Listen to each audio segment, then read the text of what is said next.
ನಾಳೆ ಈ ವರ್ಷದ ಕೊನೆಯ ಸೂರ್ಯಗ್ರಹಣ ಮಹಾಲಯ ಅಮಾವಾಸ್ಯೆ ದಿನದಂದೇ ಗ್ರಹಣ ಬಂದಿದೆ. ನಾಳೆ ರಾತ್ರಿ 11 ಗಂಟೆಯಿಂದ ಗ್ರಹಣ ಆರಂಭ ಆಗಿ ನಾಡಿದ್ದು ಬೆಳಗಿನ ಜಾವ 3 ಗಂಟೆ 34 ನಿಮಿಷದವರೆಗೂ ಕೂಡ ಗೋಚಾರ ಇರುತ್ತೆ.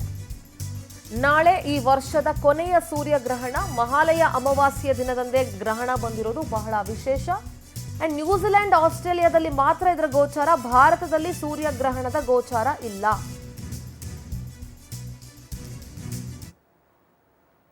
ನಾಳೆ ವರ್ಷದ ಕೊನೆಯ ಸೂರ್ಯಗ್ರಹಣ.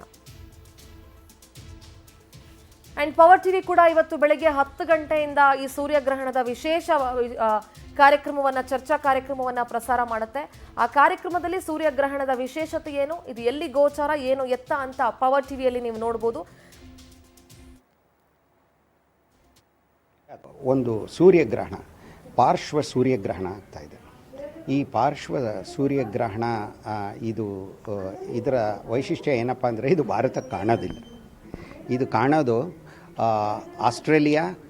ಆಸ್ಟ್ರೇಲಿಯಾದ ಪೂರ್ವ ಭಾಗ, ಕೆಲ ಮಟ್ಟಿಗೆ ನ್ಯೂಜಿಲ್ಯಾಂಡ್ನ ದಕ್ಷಿಣ ಭಾಗ ಹಾಗೂ ನ್ಯೂಜಿಲ್ಯಾಂಡ್ ಕಾಣಿಸುತ್ತೆ. ಅದಾದಮೇಲೆ ಅಂಟಾರ್ಟಿಕಾ, ಈ ಮೂರಕ್ಕೆ, ಆಮೇಲೆ ದಕ್ಷಿಣ ಪೆಸಿಫಿಕ್ ಸಾಗರ, ಇದಕ್ಕೆ ಮಾತ್ರ ಗೋಚರಿಸುವಂತಹ ಒಂದು ವಿದ್ಯಮಾನ ಇದು ಸೂರ್ಯಗ್ರಹಣ, ಪಾರ್ಶ್ವ ಸೂರ್ಯಗ್ರಹಣ. ಸಂಪೂರ್ಣ ಸೂರ್ಯಗ್ರಹಣ ಅಥವಾ ಖಗ್ರಾಸ ಅಲ್ಲ ಇದು.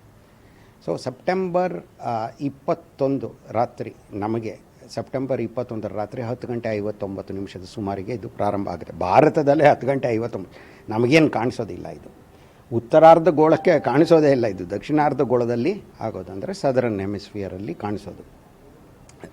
ಅದು 10:59ಕ್ಕೆ ಪ್ರಾರಂಭವಾಗಿ ಸುಮಾರು 3:23 ತನಕ ಈ ಭಾಗಶಃ ಸೂರ್ಯಗ್ರಹಣ ಇದು ನಡೆಯುತ್ತೆ, ಪಾರ್ಶ್ವ ಸೂರ್ಯಗ್ರಹಣ ನಡೆಯುತ್ತೆ.